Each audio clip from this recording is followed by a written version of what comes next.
Twelfth class के student, Vivekananda senior secondary school के YouTube channel पे आपका स्वागत। एग्जाम बढ़िया चल रहे होंगे, व्यवस्थित चल रहे होंगे। अभी केमिस्ट्री का पेपर है कल, तो मैं कुछ इंपॉर्टेंट क्वेश्चन आपको दे रहा हूँ, अच्छे से पढ़िएगा और पढ़ के फिर एग्जाम दीजिएगा। वैसे नोट्स कंप्लीट होंगे आपके, फिर भी एज ए रेफरेंस के थ्रू ये क्वेश्चन आप अच्छे से कंप्लीट कर सकते हैं।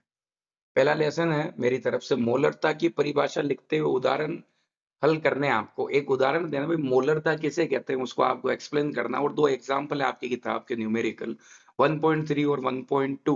ये दो एग्जांपल आपको अच्छे से देख के जाना है। हेनरी का नियम आपको देखना है और उसके दो अनुप्रयोग है, अच्छा क्वेश्चन है, वो देख के जाइएगा। आदर्श अनादर्श विलयन को उदाहरण सहित आपको देखना है। आदर्श अनादर्श में मोस्टली अनादर्श विलयन के धनात्मक और ऋणात्मक विचलन के क्वेश्चन पूछे जाते हैं, एग्जाम्पल वाले। ये मैंने आपको बताया भी है, अच्छे से देख के जाइएगा। हिमांक अवनमन का मोलर द्रव्यमान ज्ञात करने का सूत्र व्युत्पत्त करना है आपको। हिमांक अवनमन में मोलर द्रव्यमान कैसे निकलता है, यह आपको सूत्र व्युत्पत्त करना है।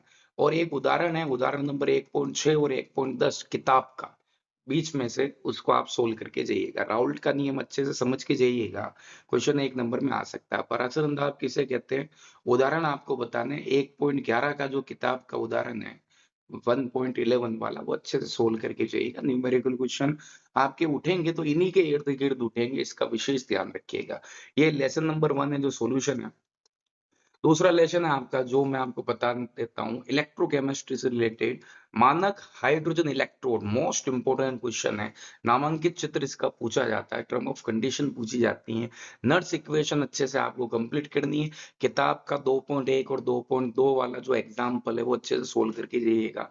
सीसा संचायक सेल की अर्ध अभिक्रिया आपको अच्छे से आनी चाहिए। सीसा संचायक सेल पढ़ के जाइएगा। आपके सिलेबस में 4 सेल, उन चारों सेलों को पढ़ना कैसे, दोनों के इलेक्ट्रोड आप याद कर लीजिए, अच्छे से दिमाग बिठा लीजिए, किसका ऑक्सीडेशन हो रहा है, किसका रिडक्शन हो रहा है। फिर हाफ हाफ रिएक्शन लिख के कंप्लीट रिएक्शन आप लिख सकते हैं। सीसा संचायक मेरे हिसाब से इंपॉर्टेंट है इस बार। ईंधन सेल, सीसा संचायक और ईंधन सेल दोनों को आप कंप्लीट कर सकते हैं। संक्षारण की प्रक्रिया को आपको समझाना है, किसे कहते हैं, क्या होता है, क्या प्रोसीजर होता है, क्या केमिकल रिएक्शन होती है। और 2.10 का जो एग्जाम्पल वो अच्छे से पढ़ के दिएगा।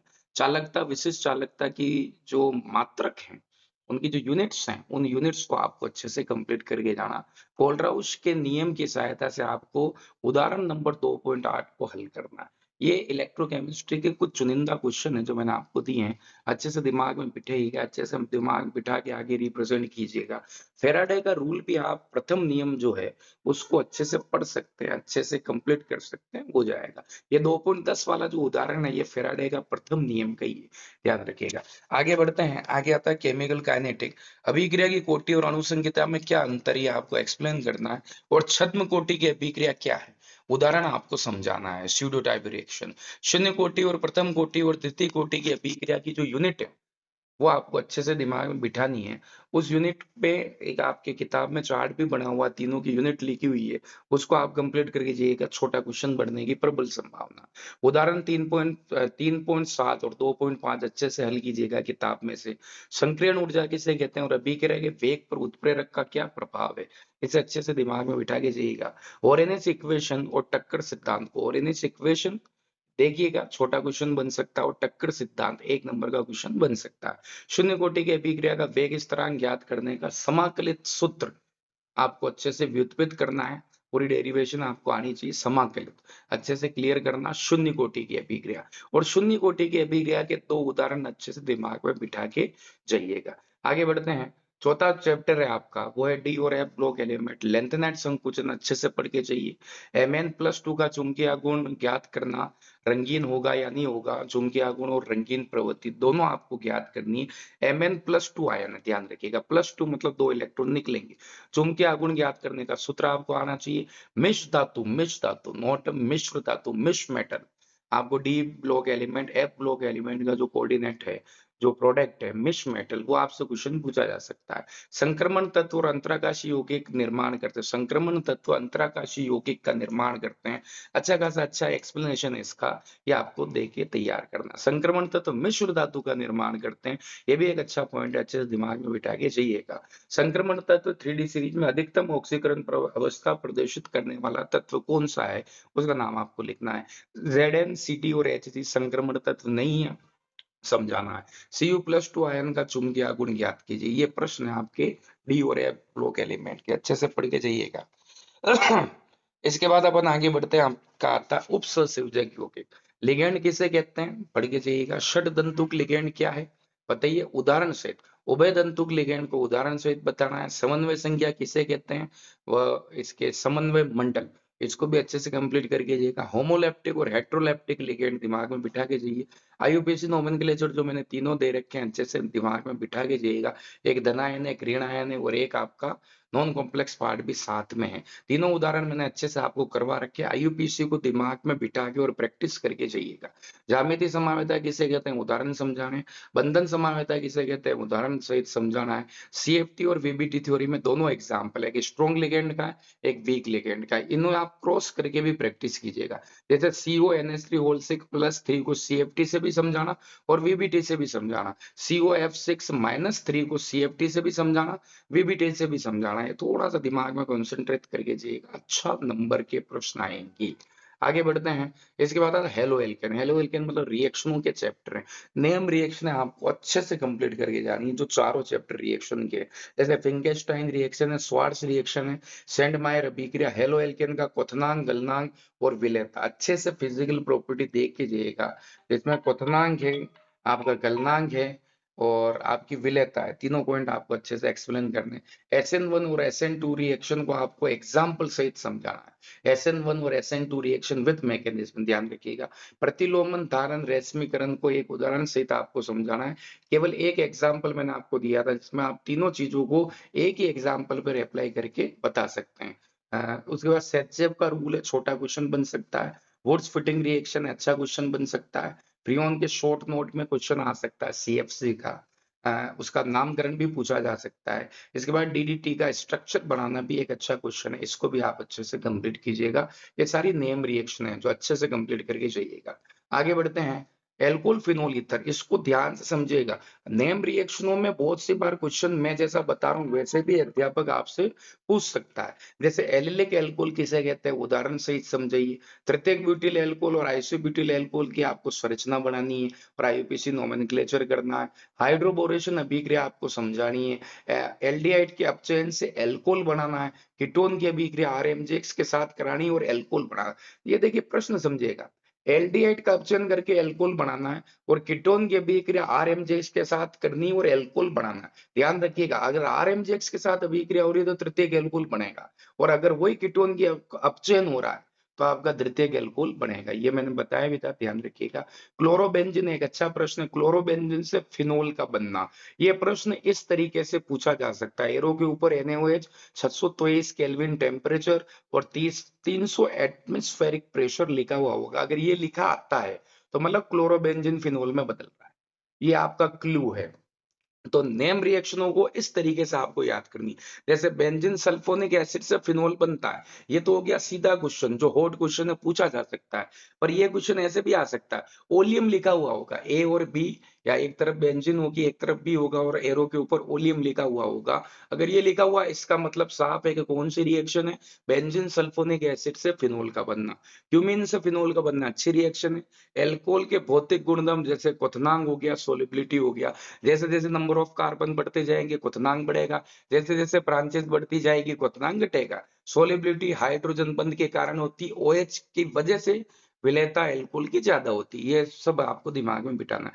निर्जलीकरण अभिक्रिया अच्छे से दिमाग बिठा के जाना। बहुत सी बार AB टाइप में क्वेश्चन आता है, कंसंट्रेट H2SO4 ऊपर लिखा है, नीचे 423 केल्विन टेम्परेचर लिखा है, ऐसा क्वेश्चन आ जाए और कहीं नहीं नजर आएगा कंसंट्रेट H2SO4 और 423 केल्विन टेम्परेचर, ये केवल निर्जलीकरण में। तो आपको सेलेक्ट करना है कौन सी रिएक्शन है, निर्जलीकरण।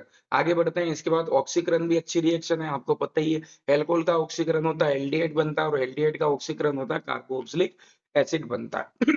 फिनोल से पिक्रिक एसिड बनना अच्छा क्वेश्चन है, और ये क्वेश्चन ऐसे भी आ सकता है, ध्यान रखिएगा। एरो के ऊपर कंसंट्रेट HNO3 लिखा हुआ है, क्वेश्चन ऐसे भी आ सकता है। कोल्बे अभिक्रिया अच्छा क्वेश्चन है, पर फिनोल की अभिक्रिया CF2 के साथ और सैलिसिलिक एसिड बनाना।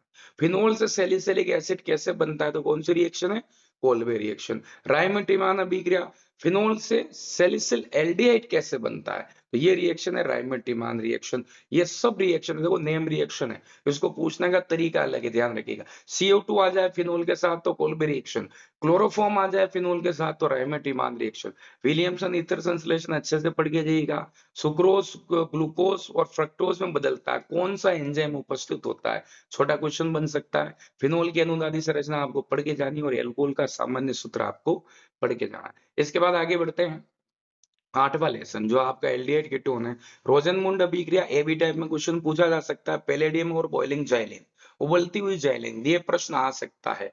स्टीफन अभिक्रिया अच्छा क्वेश्चन है, पढ़ के जाइएगा। गाटरमान अभिक्रिया HCl और डिहाइड्रेट AlCl3, ये क्वेश्चन न जाने कितनी बार बोर्ड एग्जाम में आया हुआ है। गाटरमान कोक अभिक्रिया क्लेमेंसन ZnHg जिंक अम्लकम, ZnHg कहीं दिख जाए तो रिएक्शन कौन सी, क्लेमेंसन। NH2 एरो के ऊपर दिख जाए तो रिएक्शन कौन सी, वोल्फ किश्नर। टोलेन और फेलिंग एक अच्छा क्वेश्चन है। एल्डोल कंडेंसेशन, ये क्वेश्चन आया हुआ है, आपको एल्डोल याद होगा, पर ये क्वेश्चन अगर ऐसे आ जाता है 2CH3CH और डाइल्यूट NaOH आ जाता है और आगे एल्डिहाइड लिखा हुआ है, एसिड एल्डिहाइड, तो रिएक्शन कौन सी होगी, एल्डोल। वही एक केनिजारो, फॉर्मल्डिहाइड है दो और कंसंट्रेट NaOH है, ऊपर डाइल्यूट NaOH है मतलब एल्डोल संज्ञा, और कंसंट्रेट NaOH है मतलब केनिजारो रिएक्शन। इसी तरीके से एक रिएक्शन ये भी मोस्ट इंपोर्टेंट है, RMGX की अभिक्रिया CO2 के साथ कराओ ड्राई ईथर की उपस्थिति में क्या बनता है, और एक हेल होलार्ड जेलेस्की रिएक्शन। अच्छे से पढ़ के जाइएगा, मोस्ट इंपोर्टेंट रिएक्शन है, पूछने का तरीका थोड़ा चेंज हो सकता है, ध्यान रखिएगा। आगे बढ़ते हैं अपन एमीन वाला, ये सारी नेम रिएक्शन है। ग्रेबिल थैलेमाइड पढ़ के जाइएगा, हाफमान ब्रोमाइड पढ़ के जाइएगा, एनिलीन की अनुदादी संरचना है फिनोल के जैसी है, पढ़ के जाइएगा। कार्बिल एमीन अभिक्रिया दिमाग में बिठा के जाइएगा। हिंसबर्ग अभिकर्मक अभिक्रिया अच्छे से याद होनी चाहिए। सेंडमायर अभिक्रिया क्लियर करके जाइए। युग्मन अभिक्रिया भी कंप्लीट होनी चाहिए। ट्राइमेथिल एमीन, मैथिल एमीन से कम क्षारीय, कारण बताना आपको। एथिल एमीन जल में विलय जबकि एथिलीन नहीं है, कारण बताना। और लुइस शार के भांति एमीन लुइस शार के भांति कार्य करते हैं, रीजन आपको समझाना है, और एमीन का अमोनिया अपघटन आपको एक्सप्लेन करना है, अच्छे से कंप्लीट कीजिएगा। इसके बाद आगे बढ़ते हैं, लास्ट चैप्टर है आपका जैवणु। ग्लूकोज क्या है, ग्लूकोज एल्डिहाइड है, कीटोन है, क्या है, तो एल्डिहाइड है तो एल्डोहेक्सोज।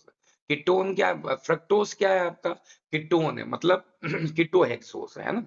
तो ग्लूकोज की अभिक्रिया जब हम लंबे समय तक हाइड्रोजन आयोडाइड के साथ कराते हैं तो क्या बनता है, ग्लूकोज की अभिक्रिया ब्रोमीन जल के साथ होती है तो क्या बनता है, ग्लूकोज की होवर्थ संरचना आपकी कंप्लीट होनी चाहिए। ग्लाइकोसिडिक बॉन्ड किसे कहते हैं, कंप्लीट होने चाहिए।